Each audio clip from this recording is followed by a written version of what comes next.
Hello and welcome to another episode of Community Update. I am your host, Promise Accord. The Nigeria High Commission in Canada started the second phase of its passport intervention exercise across Canadian provinces that are far away from Ottawa, where the embassy is located. 2 weeks ago, the team arrived here in Halifax. It was their first port of call in the exercise. About 277 people who had registered with the ANS showed up to have their Nigerian passports renewed. But a few days ago, the High Commissioner of Nigeria to Canada, His Excellency Adeyinka Asokun, said this, and just take a listen. We had said before, and we were quite unambiguous, that in the first quarter of 2022, we'd like to take care of Atlantic Canada. The other thing is that we said very clearly that the whole idea behind the intervention is to ease the burden of our compatriots, our Nigerian citizens. So therefore, we have requested the NCA chapters not to charge applicants more than 100 Canadian dollars. We have made that very, very clear. Any location that charges more than that will have to figure out how they want to do the intervention. We, for our part, are not collecting anything beyond the 50 Canadian dollar administrative fee. We're taking care of our transportation, our accommodation, and all our expenses on this intervention exercise. Now, as you can see, the amount announced by the High Commission isn't what most associations charged. Their members even to participate in that exercise, and in most cases, it was higher. This leaves us with the question, what happens next? And to help us answer these questions and more is the former president of the Association of Nigerians in Nova Scotia, Mr. Babs Shugbamu. Good to see you again, Mr. Babs. Yeah, good evening, Promise, and I hope everybody is fine. Yes, we're doing great, and I hope you too. So when you had this information, coming out of Ottawa, what was going through your mind? And given that your administration charged more than what we just heard from that clip made out by the High Commission himself, High Commissioner. So tell us exactly what was going through your mind.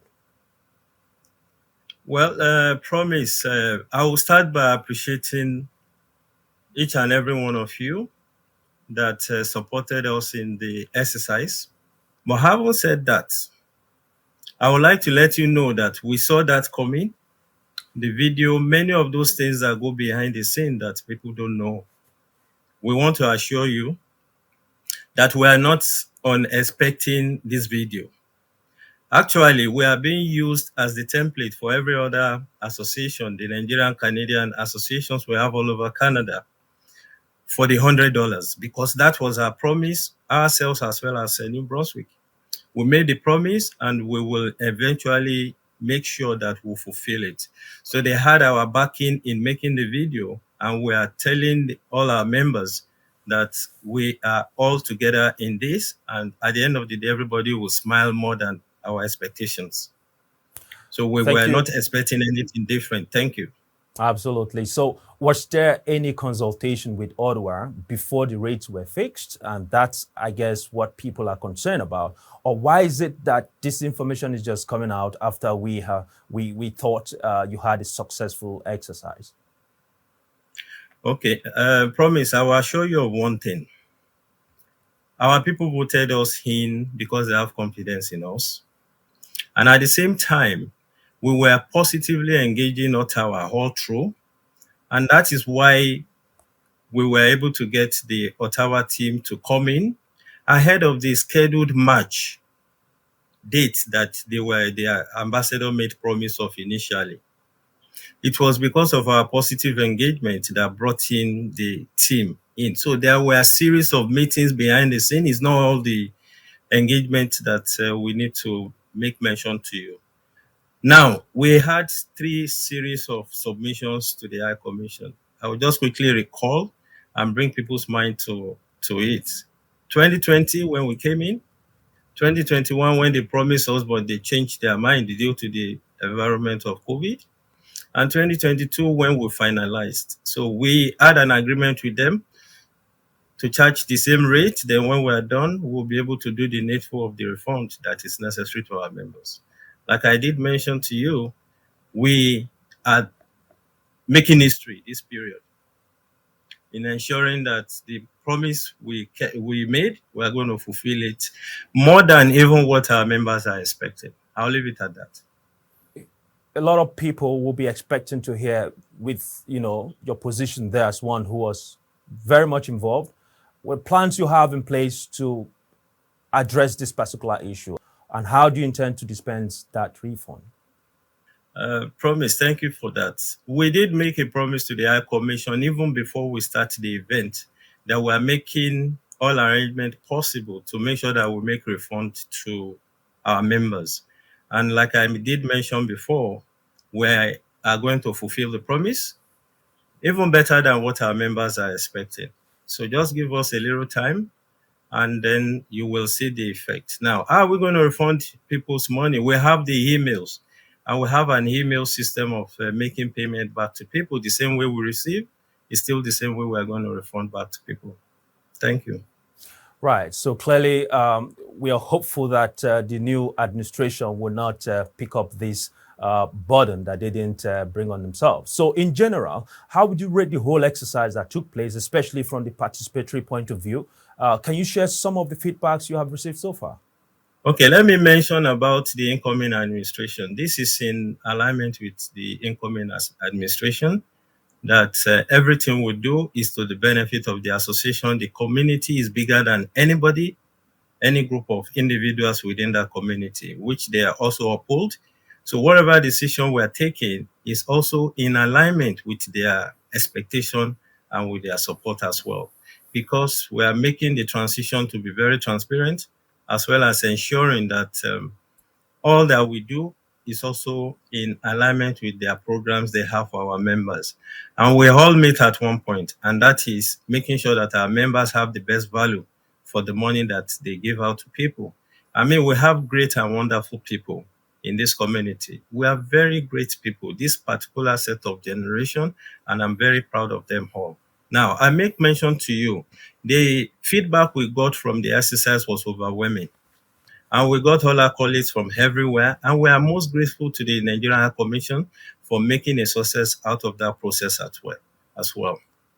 Right. So clearly, of course, I can admit that I thought you had a very good exercise there, and I can attest to that. But now, in retrospect, are there lessons you think that exercise would have brought to fore, and especially for the current leadership, how can they leverage on the experience and the lessons that you learned from that exercise? Yeah, the motto of Boy Scouts back home in Nigeria is always expect the unexpected, always be ready. We were really very ready to take on all the challenges that come in with arranging such an event. And we did the best we could, and we got the result we got, which was widely acceptable and commended by everyone. And based on that, we are sure that the details in our report will educate more the incoming team to be able to do even better than we did, because we are ready to share all our experiences with them. And we started one-on-one, because it's better we do the on-the-job training kind of engagement during this current transition to make sure that all the gray areas we saw, we'll be able to get over it. But mind you, the initial challenges were just administrative. But like I said, I want to thank each and every one of the community members for their appropriate reaction, and that made a success out of everything. We are more than grateful for everybody's understanding. Absolutely. And finally, on a lighter note, you're looking great. You're looking fresh. And can you tell us exactly what you've been up to since you left office, Mr. Pap? Well, it's been most refreshing. I will not lie to you. It's been wonderful experience for me, having been given the opportunity to lead with a formidable, wonderful, best-in-class set of people that I've come to meet, I've come to respect, I've come to value, I've come to bond with. I will forever be grateful for all the support they render to me, the VP, the PRO, the financial team, the welfare, the secretariat. For God's sake, these people are awesome. They are great. I will forever celebrate them in my heart for giving us the opportunity to bond together and to move the association forward in the little way we can. Now, we also want to thank the members for giving us the confidence to be able to lead up to the level to which we did. And we want to appeal to them that the incoming ESCOs are wonderfully created individuals who have opted to step out of their comfort to support in moving forward the great name of the Association of Nigerians in Nova Scotia, the entire community of Nigerians. Please and please, all the support you give to us, please give even more to them, because they have wonderful programs for the community. And in the talks we have commenced in having, I can assure you that the value we are going to derive from this current team is even going to be much higher than the preceding teams that we've had in place. All they need is our support, constructive criticism, and all the rest of that. Right. And on that note, I want to thank you, Mr. Babs, for joining us today. Yes, I would like to have a last word to the members of the community. Please, the community is bigger than every one of us. We can only be the change we want to have. We can only step forward and be counted positive. History is going to remember each and every one of us for the good things we have done for the community of Nigerians. We are being shown as examples all over the world, including this passport intervention that just took place.